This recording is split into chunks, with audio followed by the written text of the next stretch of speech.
All right, Republican douche. Question mark. Hey, Bill, I'm a fan of your comedy. I'm still a fan of you, but honestly, you're starting to sound like a red pill Republican douchebag. You know, isn't it just classic like way that like politics is discussed now? You know, like the thing is called Republican douche? Question mark. Like, I don't understand these people where if you're a Republican, then automatically you're a douche. If you're a Democrat, you're automatically a douche. You know what I mean? Or, you know what I'm saying? Like you don't think anybody on either, like everybody on that side is just douchebags? Anyways, he goes, no offense. You're always going on about how Hillary is evil while our country is going down the shitter, and she would have saved us from a lot of these headaches. All right, well, that's pretty vague. Our country's been going down the shitter for a long time, sir. I don't know what you're talking about. When exactly wasn't it going down the shitter? You know? Oh, speaking of that, you know, back in the on that fucking Don't Be a Brat, one of the frat boys had Ronald Reagan tattooed on his calf. Not a picture. It just said Ronald Reagan. That's hilarious to me. You know? Ronald Reagan is like rich white people's Abraham Lincoln. Like, he set them free in a way by deregulating everything. So then these fucking robber barons could get back to what the fuck they wanted to be doing. Oh, look at that. I just made fun of a Republican, sir. Do I sound like a red pill Republican douchebag? I mean, this guy's like literally speaking in sound bites. Like, how boring a conversation would it to discuss politics with this person? Anyways, you say you don't like Trump, but you sound like a closet fan who's just too afraid to say you love him because you'll lose a part donut store employee number 2. I think you missed a word in there, buddy. I'm not afraid to say that I like Trump if I like Trump. I don't like him. And his fucking wife, the fact that she wore that jacket that said, I don't really care, do you? When she was going to see those kids and then tried to say like, oh, that had to do with fake news. Like, they're such passive-aggressive fucking pussies. That had nothing to do with fake news. Like, you're telling me nobody at the White House, this is about fake news? Well, just to let you know, there, First Lady, people might think you're talking about the kids. You might not want to wear that. It was such like a fucking, you know, it's bad enough when a guy's that ignorant, but when a woman does it, she's actually had kids. She knows what it's like to have a fucking kid and to sit there and have these kids in fucking cages and she wears a jacket like that. It's just, it's fucking, they're not human. So anyways, he said, I can't tell if it's that your fan base is all a bunch of moderate morons who would rather be contrarians than pick the good guys or the bad guys. Why don't you just pick a side? Because clearly this is a good guy, bad guy thing going on here, question mark. That's probably one of the most ignorant, condescending fucking emails I've ever gotten. You didn't make one fucking point. You just spoke in big, broad sound bites. I get it. You're a Democrat, and you think everybody who's a Republican is a douche.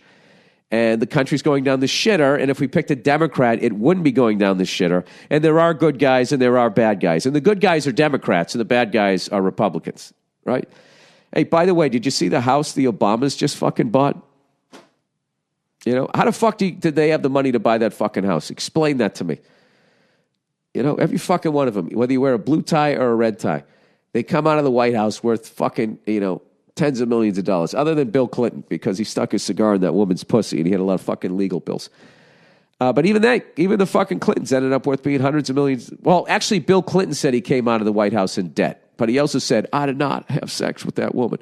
So he probably had fucking millions of dollars. I don't like any of them, sir. I don't. I liked Bernie Sanders. Bernie Sanders I liked. I'm not saying he would have solved everything, but God knows he got the majority of the vote. And the Democrats said, fuck that. We're still giving the nomination to Hillary. And she was fine with that. Then had the fucking nerve to sit there and bitch about the fucking election. That last election was 2 a.m. at a bar, sir. There was no winning. There was no winning that one. I mean, Hillary literally said in 2008 to the bankers, don't worry, I got you guys. Like, I'll basically cover for you guys. I mean, you should be tried for fucking treason when you do shit like that. I don't see any difference between her or Trump. I don't. They're complete pieces of shit that are out for themselves, who act like they're there for you. And it's weird. If they wear a certain colored fucking shirt,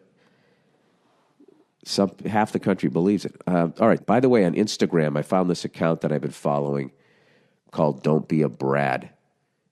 And it's basically trashing, like, essentially meathead white guy frat boys.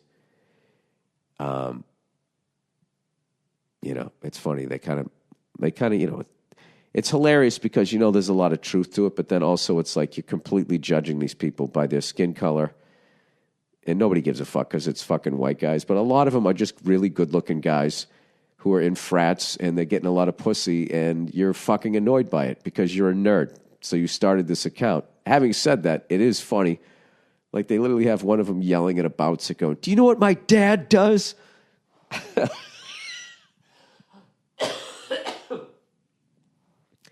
And everybody makes fun of these frat kids. It's not their fucking fault. It's their parents. It's like making fun of millennials. It's like, it's the people who raised them that fucked them up. But it's a very funny account. Albeit, a lot of it, is just unathletic people making fun of people who are athletic. And then there's also something, too, where, there's a curse to being fucking good-looking. I was reading this one time, this article in Rolling Stone, and this guy who was just like this heartthrob for fucking 15 years was now like in his 60s, and he was doing this interview, and they were talking to him. And he was reflecting on what kind of a person he was back in his 20s and his 30s. And he said, well, he was basically saying he was a really good-looking guy. He was on a TV show and in movies, and he had a big dick. So he only had to develop so much as a human being. It was really fascinating. So then when he got old, and he wasn't as good looking, and he was creepy to younger women and shit, he actually had to finish developing all the development as a human that he never had to do before, because all he did was just show up, and all the women fainted. Then he pulled out his giant dick, and he fucking went to town. He was done with that. He went back down to the movie set and made another hit movie. It was very, very interesting. So I actually was thinking of that when I was looking at that Don't Be a Brad Instagram account. Where it's like, this isn't these kids 100% their fault. Like, if your kid is walking around acting like an asshole and then going, do you know what my dad does for a living? You spoiled the shit out of that kid.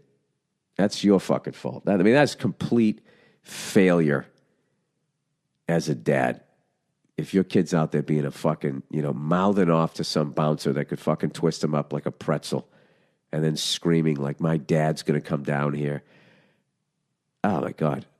I'd just be like, son, fight your own battles. Like, what are you doing? I'm going to come down here and do what? Sue him because you're a fucking asshole? I don't want to see you get a concussion, but he should have slapped the shit out of you. Can I tell you guys a fucking hilarious story? I was at the Laugh Factory a couple nights ago, and I get off stage, and this guy comes up to me like he does hair transplant surgery, and he's got like his card, right? Wait, I just realized the volume's way down on this fucking thing. Hello. So the guy he comes up to me after my set. He goes, hey, man, I can fix that. Talking about my bald head. And he's got this before and after photo of this guy. Now, here's the thing. This is the third time this same guy has approached me. All right? The first time it was fucking, I laughed. It was hilarious. Because he said the same thing. He came up to me and goes, hey, I can fix that. I didn't go to his place and say, hey, man, I don't like the way I look. He just walked up to me and was so convinced that I thought I looked as awful as he evidently thought I looked, that he thought it was totally fine to come up to me and just say, hey, I can fix that, you know. And I laughed, and I said, no, man, I go, I'm cool. I like the way I look, you know. I'm actually getting better roles now that I look like a fucking, you know, before I look like Howdy Doody. I didn't get good parts. Now, you know, I get to play fucking assholes because I look like one. I always was one, but I didn't always look like one. So he's like, all right, you know. And then I ran into him when I was down Largo, same guy. And I was just like, Jesus Christ. I'm like, buddy, I'm fine, right?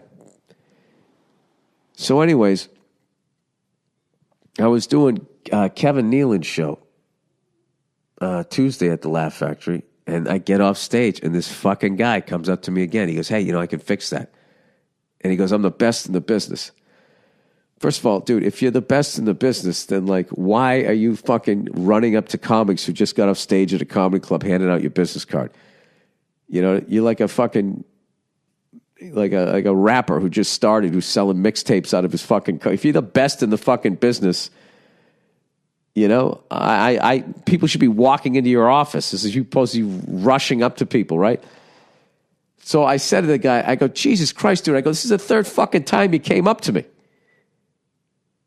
I'm fine the way I look. I look fine. He goes, you look like an Aryan, is what he said. So I just kind of snapped a little bit on him. You know what I mean? Because it was like, it kind of was not funny anymore, where it's just like, dude, like, you're fucking harassing me here. I'm sorry, I don't want fucking hair plugs. What do you do? You know what it is? He wants a fucking comedian that's got some TV credits that he can do it, so he can be like, you know, just ask Bill Burr, and I'll stand there going, I love my hair plugs, you know, in his fucking commercial, so he can go out and get a boat. Because that's what I felt like he was trying to use me. You know what I mean? He's trying to use my bald head so he could go out and get the fucking boat and the big-titted whore off of my fucking, you know, male-pattern baldness. I thought he was going to use me like fucking Sharon Osbourne did to those people on that fucking album. So I was finally, yeah, dude. I go, enough, buddy. Enough with your stupid fucking hair plugs. I don't want your dumbass hair plugs. And he's like, all right, sorry. I appreciate what you do. And I felt bad because he kind of walked away. But how funny is that?